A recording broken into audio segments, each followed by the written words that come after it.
All right, let's get right into it. We're going to be talking about a number that seems to be woven into the very fabric of the universe. It's called the golden ratio. But here's the twist. This so-called code for perfect harmony can actually lead us down a path of dangerous pride. So the big question is, what makes the difference? So let me start by asking you this.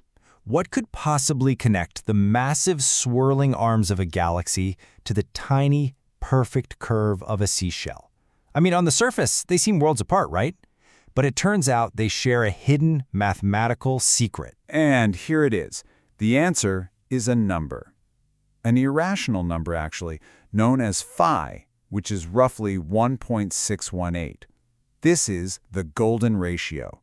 It's like a hidden blueprint that connects those two completely different things. And, as we'll see, a whole lot more. But this is where things get really interesting. The sources for this explainer say that this number is a code for harmony, but it comes with a huge warning. When we humans try to chase it or force it, we can end up creating the exact opposite, total chaos. It's a fascinating paradox, isn't it? Okay, so to really get this conflict, we first need to understand the golden ratio in its natural state. You know, what is this universal harmony code all about? So the idea here isn't that it's just some random number. It's seen as a fundamental principle of beauty and balance. You can find it everywhere in nature. It's in the way seeds are packed so perfectly in a sunflower, in that elegant spiral of a nautilus shell, the huge sprawling arms of galaxies, and, some would argue, even in the most pleasing proportions of a human face. It's basically a mathematical formula for beauty. Now, the sources we're drawing from see this natural harmony through a spiritual lens. They see it as a reflection of divine qualities. Specifically, two concepts, Al-Muqsiṭ, which is all about perfect balance and justice, and Al-Muṣawwir, the one who shapes things into their most beautiful form.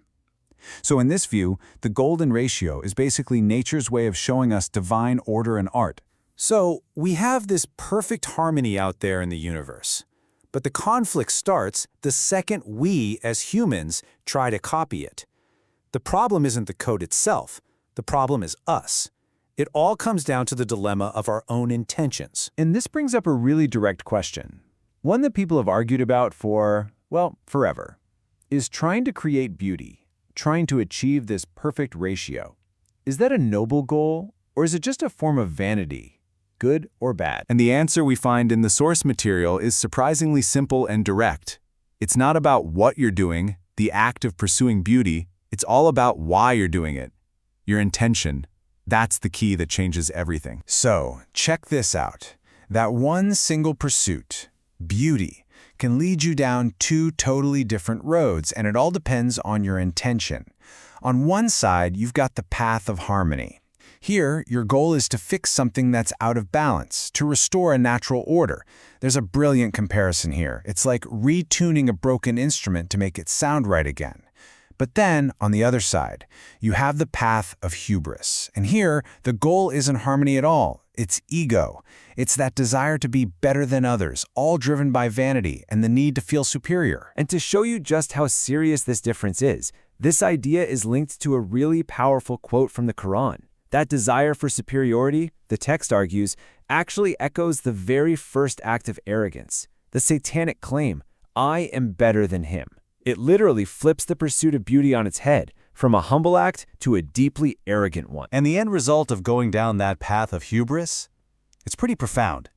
You take beauty, which was supposed to be this reflection of a higher, divine harmony, and you twist it into a worldly idol.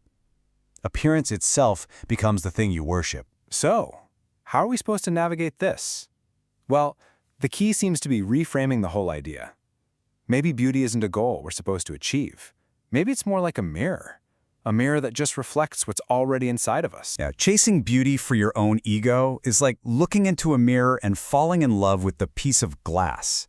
Instead of trying to understand the person staring back at you, you start to worship the tool, not the truth it's supposed to show you. Let's break this down. Think of it like a process. Step 1, you see something beautiful. Step 2, you have to ask yourself, where does this feeling point me? Does it make me feel gratitude towards the source of all beauty? In the text, this is called shukr. Or, step 3, Does it just point back at me, puffing up my ego? That is the path of hubris, or kufir. And this, right here, gets to the absolute heart of the matter. The final judgment isn't about what's on the outside. According to this perspective, the divine scale of balance, that scale of Al-Muqsiṭ, it doesn't even measure how beautiful an object is. It measures the intention deep inside the heart of the person looking at it or creating it. Okay, so this idea of intention being the only thing that matters is a huge philosophical concept. But what's really wild is how this ancient wisdom finds a stunning modern metaphor in the field of genetics, specifically in our new ability to literally rewrite our own biological code. This field is called optogenetics. And to put it simply, it's a technique where scientists can use light, like a literal flashlight, to switch specific genes on or off. The craziest part? They can do this with incredible precision, on very specific cells, even in fully grown adults. It's amazing stuff. So what does this have to do with our theme? Well, think of it as a powerful metaphor. The system is incredibly precise. A specific frequency of light only works on the cells that were programmed to respond to it.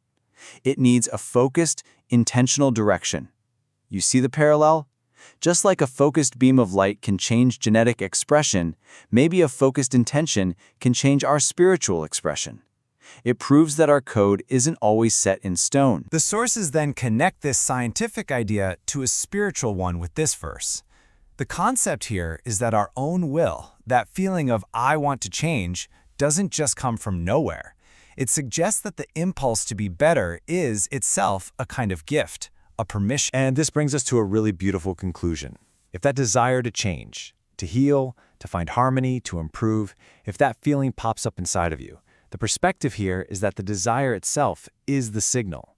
It's the sign that change isn't just possible, it's been permitted. The door has literally been opened for you to walk through. So we end up right back where we started, but with a totally new way of looking at it. If optogenetics shows us how a focused frequency can rewrite a biological code, and our intention is what sets our path toward harmony or hubris, then it leaves us with one last thought to chew on. Your intention has a frequency. It's always broadcasting a signal. The only question left is, what code are you writing with it?